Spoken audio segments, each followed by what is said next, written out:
Speaker, I rise today to honor the memory of a dedicated teacher, mentor, and public servant, Mr. James Barlow. Many of us in public service can name a person who inspired us or clearly remember an experience that ignited our interest in the important issues that are shaped through politics and government.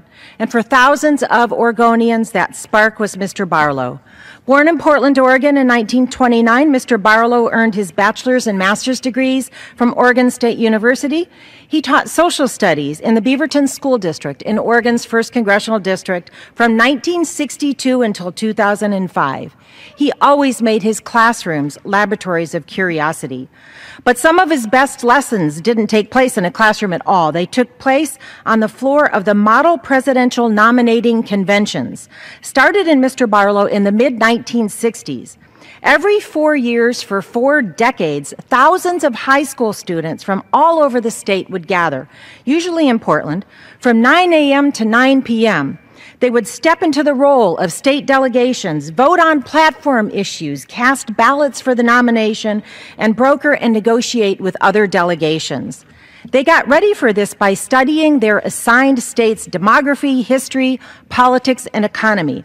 Mr. Barlow and his colleagues prepared the students for months, leading class discussions on candidates in the primaries, the American political landscape, and the intricacies of delegate math.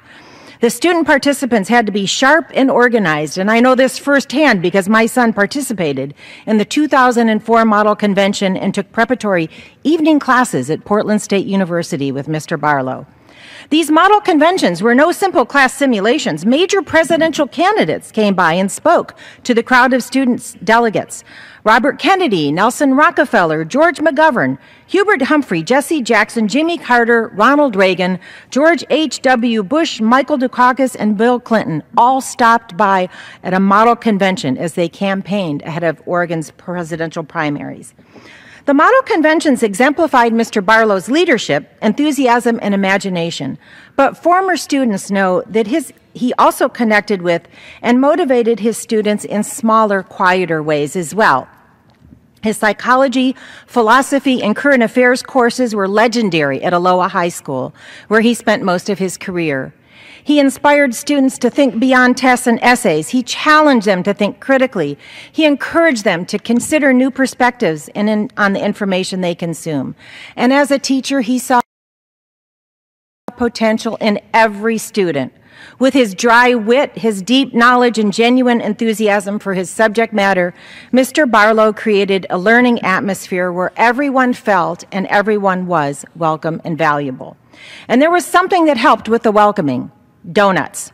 Long before donuts became a craze in Portland, Mr. Barlow was bringing them to his classes and to his colleagues in the social studies office, and he would announce, "Coffee and donuts will be served in the Starlight Room." Now, there was no Starlight Room, but the phrase evoked a gracious and relaxed lounge space. Now, the school year in Portland metro area is typically rainy, and fall and winter days start before dawn, but his words and his treats were always a welcome pick-me-up.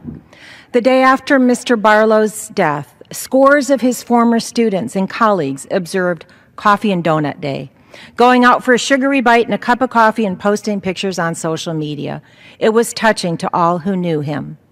The life and work of Mr. James Barlow matter also to those who never knew him.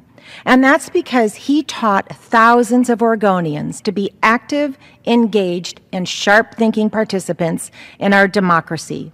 Whether they went on to work in public service or not, and no matter what their party affiliation, the students of Mr. Barlow became better citizens because of his contributions. Mr. Speaker, I hope we can all be inspired by Jim Barlow's example as we serve in this remarkable House of Representatives. I offer my sincere condolences to his family, especially to his wife of 47 years, Susan, his former colleagues, and to the generations of students who mourn his loss. Thank you, Mr. Speaker. I yield back my time. The gentlelady